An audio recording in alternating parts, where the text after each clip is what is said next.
রাজ্যের মুখ্যমন্ত্রী আগেই বার্তা দিয়েছে কোনোভাবেই যেন পুজো উপলক্ষে চাঁদার জুলুমবাজি না করা হয়, কিন্তু রাজ্যের মুখ্যমন্ত্রীর সেই বার্তাকে বৃদ্ধাঙ্গুল দেখিয়ে প্রতিনিয়ত একেবারে চোরাইবাড়ি থেকে সাব্রুম পর্যন্ত বিভিন্ন জায়গায় কিন্তু চাঁদা জুলুমবাজির অভিযোগ বারবার উঠে আসছে। যারা ট্রাক চালক রয়েছেন, যারা গাড়ি চালক রয়েছেন, তারা প্রতিনিয়ত এই ঘটনার শিকার হচ্ছেন। তাদের আসা যাওয়ার ক্ষেত্রে কখনো বিশ্বকর্মা পুজো বা কখনো দুর্গাপুজোর চাঁদা দিতে হচ্ছে, আর চাঁদা না দিলেই মারধর করা হচ্ছে। এই ধরনের অভিযোগ কিন্তু সংবাদ শিরোনামে থাকছে। তাই এবার এই বিষয়গুলিকে কেন্দ্র করে মজদুর মনিটরিং সেলের পক্ষ থেকে চাঁদা এবং জুলুমবাজি নিয়ে ডিজির কাছে ডেপুটেশন দেন মজদুর মনিটরিং সেলের সভাপতি বিপ্লব কর। ডেপুটেশনের পর কি বলছেন সভাপতি বিপ্লব কর শোনাবো।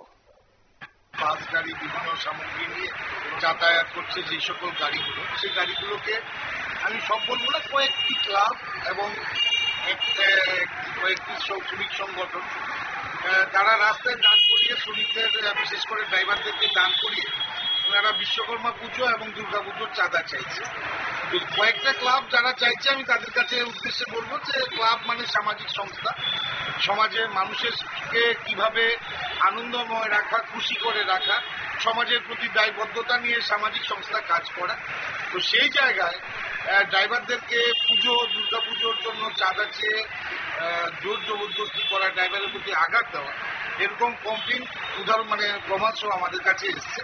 তো সেই বিষয়গুলো আজকে ড্রাইভাররা আমাদের কাছে দিয়েছে, সেগুলো দিয়ে আজকে ডিজিপি সাহেবের সাথে সাক্ষাৎ করি এবং পুরো বিষয়টা অবগত করি। কারণ কিছু চক্র যারা এই রাষ্ট্রবাদী সরকারকে বদনাম করার চেষ্টা করছে, তো আমরা সেই বিষয়গুলো, যেহেতু সরকারকে আমরা সমর্থন করি, সরকারের পাশে থেকে শ্রমিকদের ডেভেলপমেন্ট করি, সেই জায়গায় কোনোদিন এই রাষ্ট্রবাদী সরকার চাইবে না যে কোনো ড্রাইভারের উপরে এইভাবে নির্যাতন হোক এবং চাঁদাবাজি হোক। তো চাঁদাবাজি রাষ্ট্রবাদী সরকার সবসময় বিরুদ্ধে। আমরা চাই যে ড্রাইভার ওনার ক্ষুদ্র ক্ষমতার মধ্যে দিয়ে যতটুকু পারে সেই টাকা ওনারা চাঁদা দেবেন, এবং ড্রাইভার যদি চাঁদা না দেয় গাড়ির উপরও আঘাত আসে, এরকমও আমাদের কাছে প্রমাণ আছে।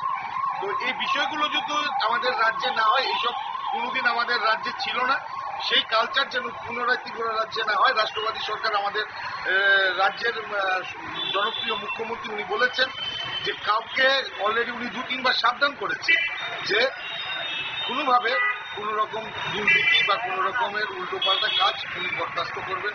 তো সেই বিষয় নিয়ে আজকে ডিজিপি সাহেবের কাছে আসা, এবং উনি আমাদের প্রতিশ্রুতি দিয়েছেন যে স্পেসিফিক যদি কোনো আরেকটা নেক্সট কোনো ঘটনা হয়, উনি আমাদেরকে একটা নাম্বার দিয়েছেন, সেই নাম্বারে ওনাদের ফোন করে ওনাদেরকে জানাবার জন্য এবং সাথে সাথে অ্যাকশন নেবেন, এবং এই রাজ্যে এই ঘটনাগুলো পুনরাবৃত্ত যেন না হয়, সেটাই মজদুর মনিটরিং সেলের কাজ। কারণ আমরা শ্রমিক রিপ্রেজেন্টেটিভ হিসেবে কাজ করি, সমাজের থেকে প্রকৃত শ্রমিক স্বার্থে যদি কাজ না করি, সেই শ্রমিক সংগঠন আমরা করি না। আমরা এই রাজ্যে দায়িত্ব নিয়ে বলতে পারি, শ্রমিকদের স্বার্থে, শ্রমিকদের ভবিষ্যতের কথা চিন্তা করে, মানসিকতা নিয়ে আমরা এই রাজ্যে কাজ করি। আমরা চেষ্টা করি সবাইকে নিয়ে ঐক্যবদ্ধ হয়ে একটা রাষ্ট্রবাদী বিচারধারা নিয়ে রাষ্ট্র নির্মাণে কাজ করার জন্য।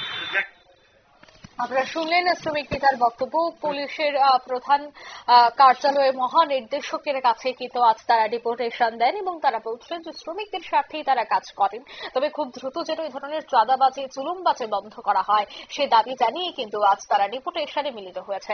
নিয়ে নিচ্ছে ছোট্ট একটি বিজ্ঞাপন বিরতি, সঙ্গে থাকুন।